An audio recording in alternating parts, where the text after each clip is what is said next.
السلام علیکم ورحمۃ اللہ وبرکاتہ۔ امید کرتا ہوں کہ آپ اللہ رب العزت کی رحمت سے خیر و عافیت سے ہوں گے۔ تو آج کی اس ویڈیو کے اندر سورۃ القریش کا لفظی اور بامحاورہ ترجمہ بیان کریں گے اور اس سورت کی تشریح کریں گے، اور اس کے اندر اللہ پاک نے قریش مکہ پر اپنی خصوصی نعمتوں کا ذکر فرمایا اور پھر ان نعمتوں کا ذکر کرتے ہوئے اپنی عبادت کا ذکر کیا، تو اس کو بھی انشاءاللہ بیان کریں گے۔ تو سورۃ القریش یہ مکی صورت ہے اور اس صورت کی 4 آیات ہیں۔ بسم اللہ الرحمن الرحیم۔ بسم اللہ کا ترجمہ۔ با کا معنی کے ساتھ، اسم کا معنی نام، اللہ کا معنی اللہ، بسم اللہ اللہ کے نام کے ساتھ، الرحمن جو بے حد مہربان، الرحیم نہایت رحم کرنے والا ہے۔ اللہ کے نام کے ساتھ جو بے حد مہربان نہایت رحم کرنے والا ہے۔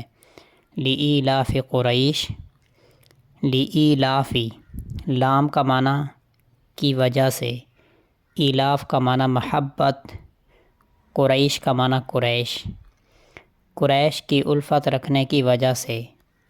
ایلافہم ایلاف کا معنی محبت، ہم کا معنی ان کی، رحلہ کا معنی سفر، الشتاء سردی، واو کا معنی اور، الصیف کا معنی گرمی۔ ایلافہم رحلۃ الشتاء والصیف ان کی وہ الفت جو سردی اور گرمی کے سفر کرنے سے ہے۔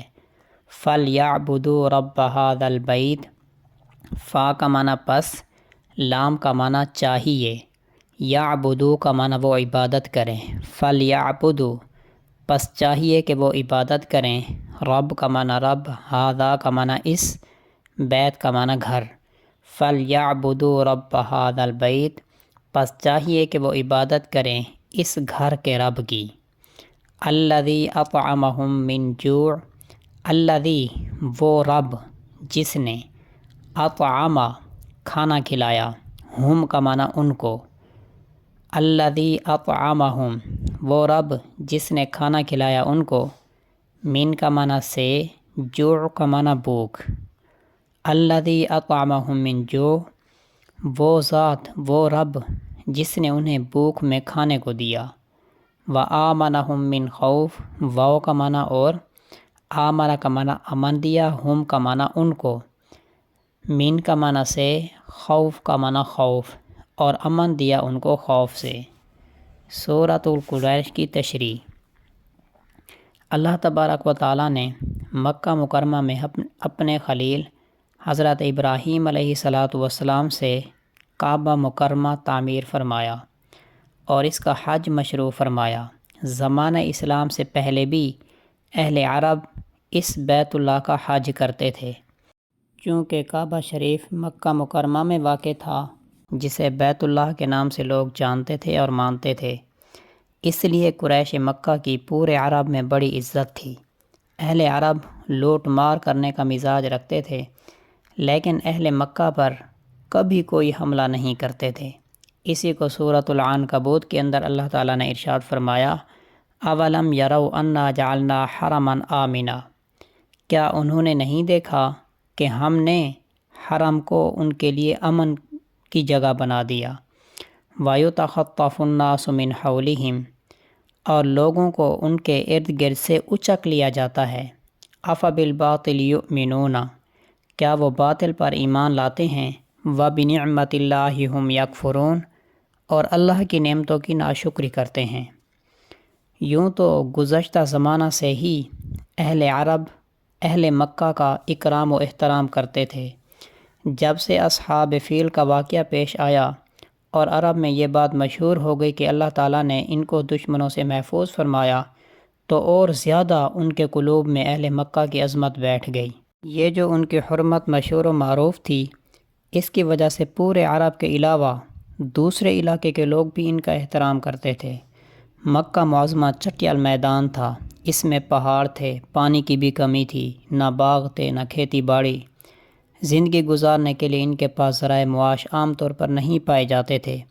زندگی کے مقاصد پورے کرنے کے لیے یہ لوگ ملک شام اور یمن جایا کرتے تھے۔ ایک سفر سردی کے زمانے میں کرتے تھے اور ایک سفر گرمی کے زمانے میں کیا کرتے تھے۔ سردی میں یمن جاتے تھے اور گرمی میں شام جایا کرتے تھے۔ دونوں ملکوں سے غلہ لاتے جو ان کی غذا میں کام آتا، دیگر اموال بھی لاتے اور فروخت کرتے، دوسرے کاموں میں بھی اس مال کو لاتے تھے۔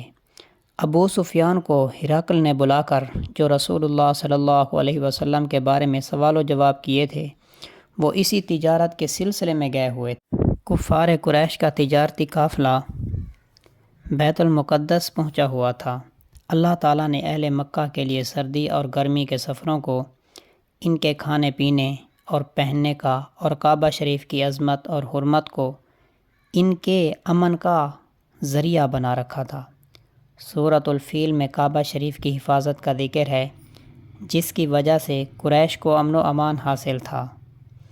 اس لیے اس کے متصل ہی سورۃ القریش کو سورۃ الفیل کے بعد ہی لایا، جس میں قریش مکہ کو یاد دلایا کہ دیکھو تم سردی اور گرمی میں تجارت کے سفر کرتے تھے، اور ان دونوں سفروں سے تمہیں دیگر معلوفات کتنا خاص الفت ہے۔ سفروں میں جاتے ہو جن کے منافع اور مرابح اٹھاتے ہو، اور چونکہ تم مکہ معظمہ کے رہنے والے ہو، اس لیے اپنے اسفار میں جن قبائل پر گزرتے ہو وہ تمہارا احترام کرتے ہیں۔ تم مکہ معظمہ میں رہتے ہوئے بھی امن و امان میں ہو، بلا خوف و خطر زندگی گزارتے ہو، اور اسفار میں بھی مکہ معظمہ کی نسبت سے امن و امان کا فائدہ اٹھاتے ہو، لہذا تم پر لازم ہے کہ اللہ جل شانہ کی عبادت میں لگو، جو اس بیت یعنی کعبہ شریف کا رب ہے، اور تمہیں کھانے پینے کو بھی دیتا ہے، امن و امان سے بھی رکھتا ہے۔ یہ خالص جل مجدہ کی ناشکری ہے کہ اس کی نعمتوں میں رہیں، پلیں بڑھیں اور عبادت میں کسی اور مخلوق کو شریک کریں۔ میں اللہ پاک نے اہل ایمان کو یہ بتایا کہ ہم نے تمہیں خوف سے بھی امن دیا ہوا ہے، تمہیں لوگوں سے بھی امن دیا ہوا ہے، ہر طرح کا امن و سکون حاصل ہے، تو یہ بھی ایک اللہ تبارک و تعالیٰ کی نعمت ہے۔ اور اس نعمت کی شکر یہ ہے کہ اللہ پاک کی عبادت کے اندر لگا جائے، اس کے احکامات پر عمل پیرا ہوا جائے، اور رسول اللہ صلی اللہ علیہ وسلم کی مکمل اطاعت کی جائے، اور چلتے پھرتے اللہ کی نعمتوں کا شکریہ ادا کیا جائے۔ اور اس کی نافرمانی یہ ہے کہ اللہ کی نعمتوں کو اللہ کی نافرمانی والے کاموں میں خرچ کیا جائے۔ تو جب کوئی بندہ اللہ کی نعمتوں کا شکریہ ادا کرتا ہے، اللہ پاک ان نعمتوں کو بڑھاتے ہیں، ان نعمتوں کو ہمیشہ رکھتے ہیں، اور دنیا کے اندر بھی وہ نعمتیں بڑھتی ہیں، آخرت میں بھی ان کا بڑا اچھا صلہ عطا فرماتے ہیں۔ اور جو لوگ نعمتوں کو غلط استعمال کرتے ہیں، اللہ کی نافرمانی میں استعمال کرتے ہیں، تو اللہ کی ناراضگی بھی ہوتی ہے، اور اللہ تبارک و تعالیٰ بسا اوقات وہ نعمتیں چھین بھی لیتے ہیں۔